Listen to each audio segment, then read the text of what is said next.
right, good morning. And today I think I want to talk about the clarity of the experience available through the breath. And in particular, so I started with this actually with the idea that there was nothing obscure about the breath, and then I thought I would frame it both as that original idea, but then also as a positive. There was nothing obscure because the breath is clear. So what do I mean by that? What am I thinking? What am I experiencing? Here's where I'm at right now in my practice, and right now my practice has sort of returned to the foundational practice of watching the breath, stabilizing the mind, concentrating the mind by watching the breath, applying my full attention, focus, mindfulness to the full scope of the breath. Hang on a second. Hey, calm down. Those dogs, they're always, someday the dog is settling in behind me on a wood floor. And so he's trying to make the wood floor more comfortable by scratching it. That's probably a good metaphor for a lot of practice. Anyway, observing the breath from start to finish. Allowing thoughts to represent themselves around the breath. Like the image I really love for this, and I've shared before here, is the breath. My body is like a mountain, and the thoughts are like birds that fly through the clouds at the top of the mountain. And my focus is not on those thoughts, and eventually maybe they will settle back into their nests. They're never going to go away. At least that's my working hypothesis, is that the thoughts and emotions, sensations don't evaporate as the concentration deepens and progresses. They still arise, but they arise within the context of full concentration. That's maybe a different topic. So the breath is stable. It may be long and serene, or it may be short and more natural. Maybe that's not the point of this practice. I'm not doing breath control practice. I'm watching my breath, and if my breath is short and a little bit agitated, fair enough. And if my breath has become longer and slower, also fair enough. But no matter the quality of the breath, and I don't mean quality in sense of better or worse, I mean quality like the attribute.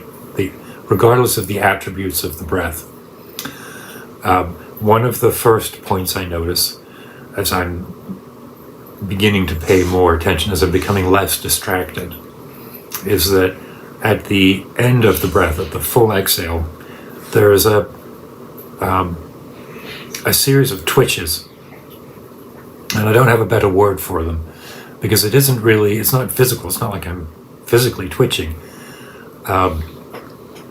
It's almost as if there's a conjunction internally that just shifts. It's like a chiropractic adjustment for the esophagus or something like that, or for the brachia, maybe that, right? And I become very aware of that. Then, as the breath continues, I start to experience the breath kind of bringing my body along with it. As I breathe in and out, I realize that just a fraction behind the sensation of breathing through my nose and my lungs, my body also rises and falls. And I'm very aware of that rise and fall of the body following along behind the breath. And then quite quickly, once that shift has taken place, as the body settles at the bottom of the breath, there's a sense of something else settling. Like, I'm hesitant to use the words like energy or field or anything like that, but it's an energy and a field. It's as if my body is extended out,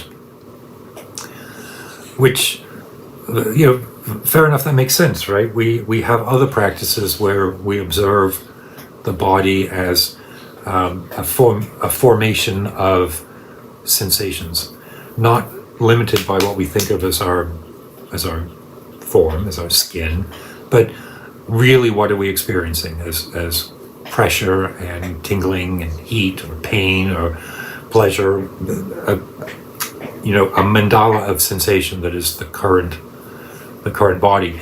And as the body follows the breath and settles down, this view or this continuation of the body also settles down.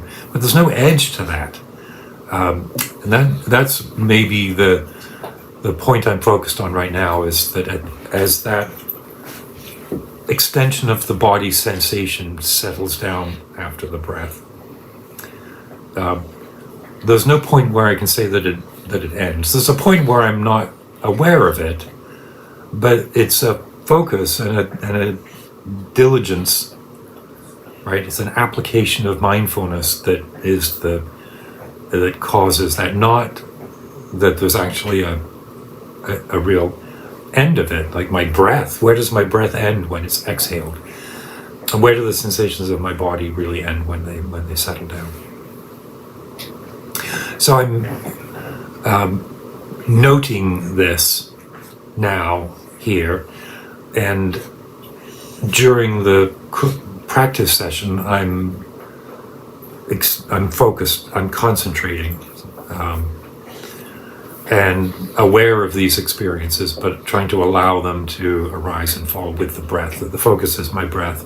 My focus is not these realizations or experiences during the session. My focus is the breath, and sometimes I have these experiences of sort of edgeless body sensations, and sometimes I have experiences of my leg really hurting, and what am I going to make for breakfast, and how could I have been such a aggrieved, irritated asshole at work, right? All that stuff. So here's the shift that I want to bring up today in this video, is that I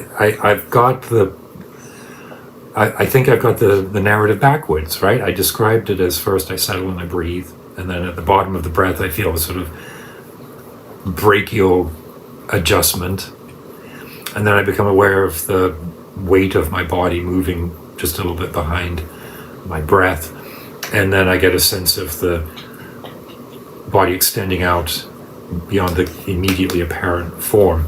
But I think it's backwards.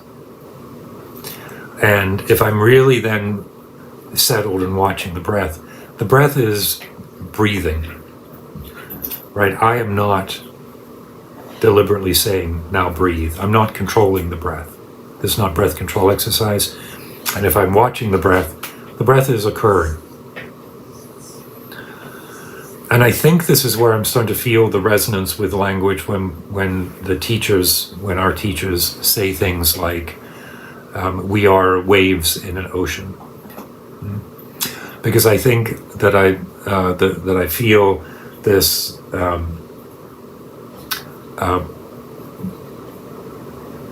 not this settling down following my breath, but rather an upswelling on top of which or within which my breath occurs.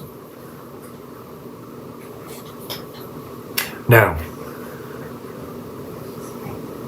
when I say there's nothing obscure about that, I also mean there's nothing occult about this. This isn't like a transformational practice to alter the course of my body.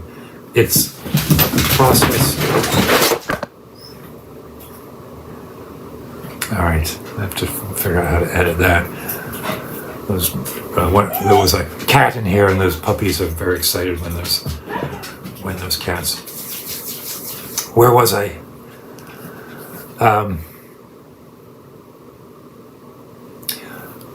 There's nothing obscure about this. There's nothing that is being changed. This is an experience that happens as my distraction settles.